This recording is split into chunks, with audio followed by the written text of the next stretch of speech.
There's no question that we are in a moment of existential crisis in the United States. And I would say it's even far, far worse than we give ourselves the freedom to think about.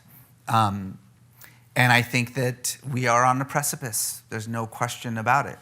I mean, these next couple of years are going to be pivotal in deciding whether this very brief experiment in democracy is actually going to work or not. That said, I do think it's important to understand how we got here and why we are here. I've said this now, I think, 2 or 3 times.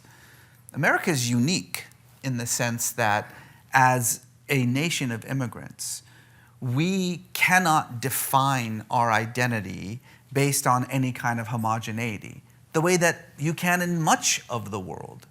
Right? We don't all speak the same language. We don't all have the same ethnicity. We don't all have the same culture.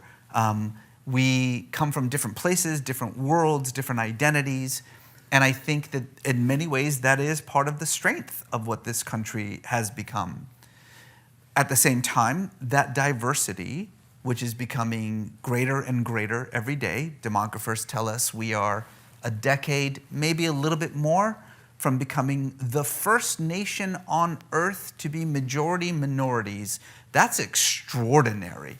I think sometimes, even if you've heard that sentence before, I want you to think about it for a minute. The first nation on earth to be majority minorities is amazing. If you want to know how crazy that fact is, take a moment and try to think of what the second nation would be. Which is it's hard to say. That's how extraordinary it is.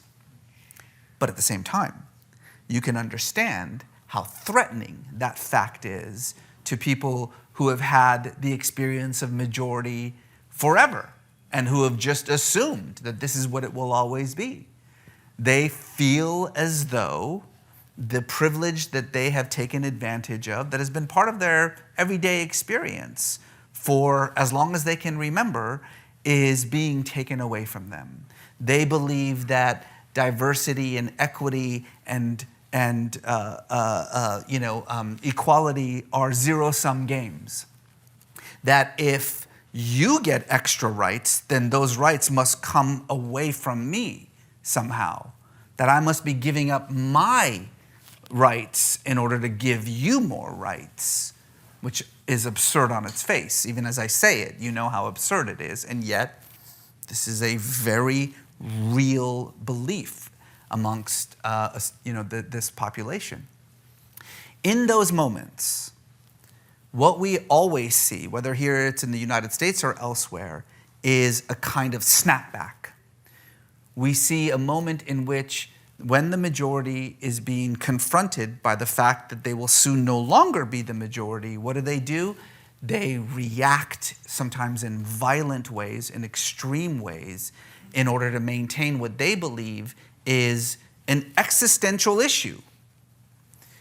So, from the very narrow point of history where we stand right now, I don't want to deny the fact that we are in trouble, but expand your point of view just for a moment.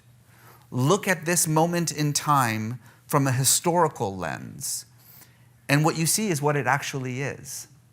The death of a white supremacist movement, the last gasps of it, the last attempt to use any mechanism available to it, and because of the system that we live in, there are some mechanisms, in order to maintain that control for as long as possible, knowing that it's over. It's over. This is not the country of their grandparents any longer. There's no making America great again. There is no going backward. It's done. What is about to happen in 10, 12, 15 years is going to happen, and there's nothing you can do to stop it. So, I'm not saying don't be afraid. Be very afraid. But broaden your perspective a little bit, and you'll see that what you are actually witnessing right now is the inevitable progression of American society. This was in the seeds that created this thing in the first place. It's just taken 250 years for it to fully sprout.